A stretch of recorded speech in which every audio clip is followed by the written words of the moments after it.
Hello, everyone. This is Jill Tolk representing the Stockton Record in California. Question for Jose Hernandez. The word I hear from Stockton is that everyone is following your space adventure, even Chris Isaac. What special thoughts and feelings and messages would you like to share with the big, wide, wonderful world of San Joaquin County?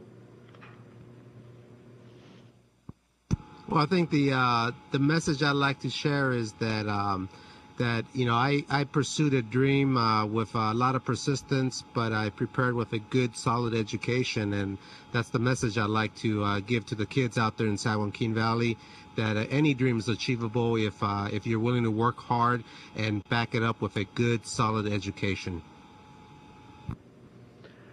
Thanks. Hey, guys, it's Bill Harwood with CBS, and I have a non-technical question tonight. You guys just shared a joint meal, and I had a question about food, and I was wondering if maybe Nicole Stott or Mike Barratt could give us a little bit about the menu in general on the station, how you like the food, and maybe what some of the more tastier exotic foods are that you have on board. Thanks.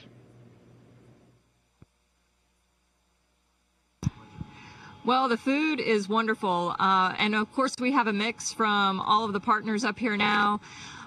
We've eaten quite a bit of food over in the Russian segment, which I love, and I think the rest of the crew here does too. Typically we have breakfast and lunch over in the service module, and then we all come together for dinner in Node 1 on the U.S. segment. And what's really nice now is that there is a mix of food.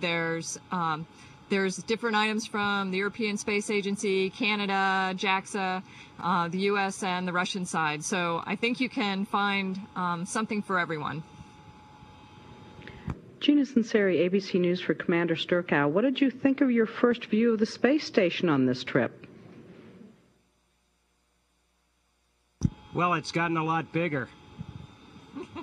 Seriously, though, it's really awesome to see all the work that's been achieved up here since our last flight. They've added a couple of solar arrays and quite a few new modules. And the station is something that all the international partners can be very proud of for their contributions.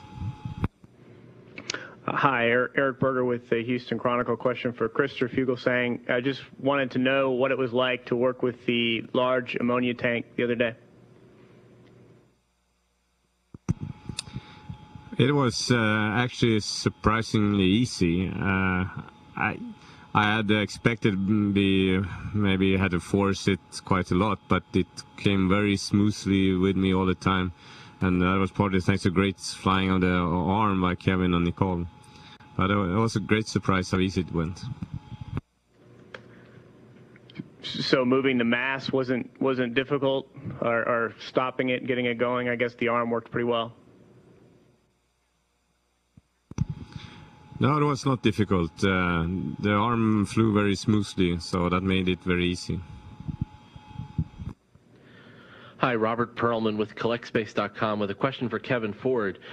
Before you left for space, we spoke about the list of things you wanted to take notice of during this flight. The example I think we gave was the sound of the RCS thrusters made aboard Discovery compared to the sound in the simulators. I know you lost your verniers, but so if that wasn't possible, maybe you can share what sights, sounds, and maybe even smells you've encountered during this flight that have surprised or met your expectations. Well, I remember the conversation. It was very interesting, and I have really enjoyed seeing the sights and sounds of space. When those 870-pound thrusters fire, it definitely gives the shuttle a little kick, and you just feel a little twang throughout the whole orbiter when they're firing to keep you in position, whether it's for translation or orientation. And loss of the Verns didn't impact us too much. CJ still flew a really great rendezvous without those fine control jets.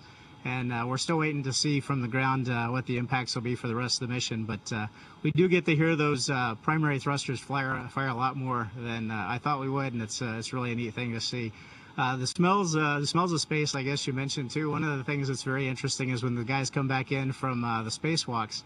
From the EVA, there is really a distinct smell of space when they come back in. It's like something I haven't ever smelled before, but I'll never forget it. You know how those things stick with you. It's very interesting.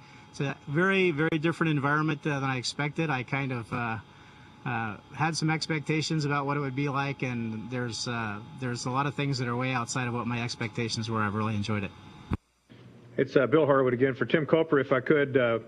Tim, what are you looking forward to? Obviously, you've been up there for a while. I'm just wondering how much you're going to miss the station and what you're looking forward to when you get back. Well, I guess two questions there. I'm really going to miss this place.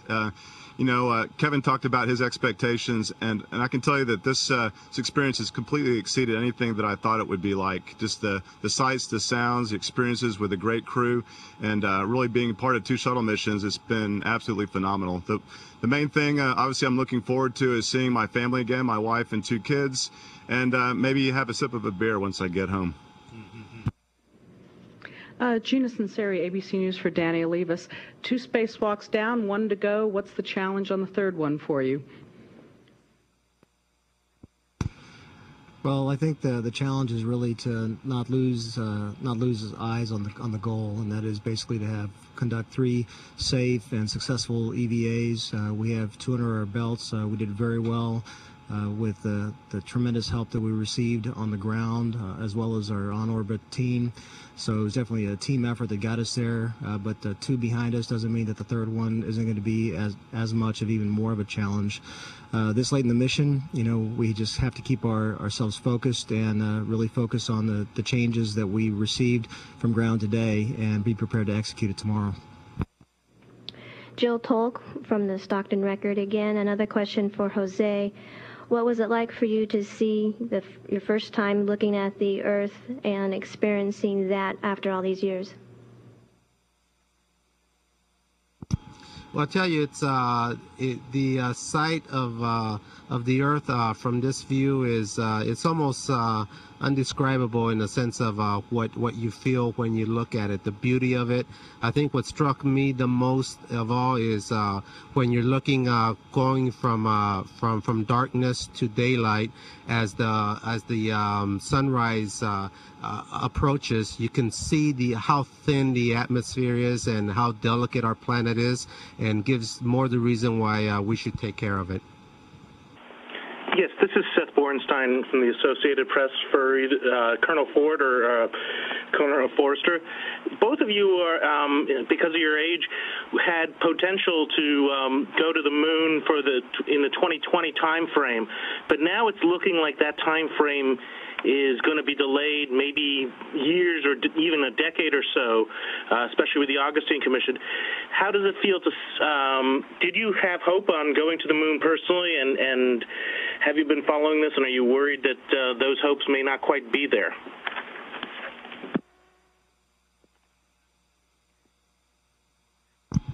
I'm just really happy to have the opportunities that I've had to come to the space station 3 times. I'm looking forward to seeing some of the younger folks in the office that are coming behind have the opportunity to go to the moon. It is always fun to fly in space, but it's also an honor to support those that do, and there's a lot of important jobs on the ground that we'll do as we begin to head toward the moon. Hopefully I'll have an opportunity to participate in some of those. Thank you. This is Tarek Malik from Space.com and Space News. My main question is for Tim Kopra. You mentioned that you're going to miss the space station when you left. I'm curious how prepared you feel after 2 months in space nearly to come back to Earth. And if possible, if another first-time flyer can let me know what was the most surprising thing, that would be great. Thank you.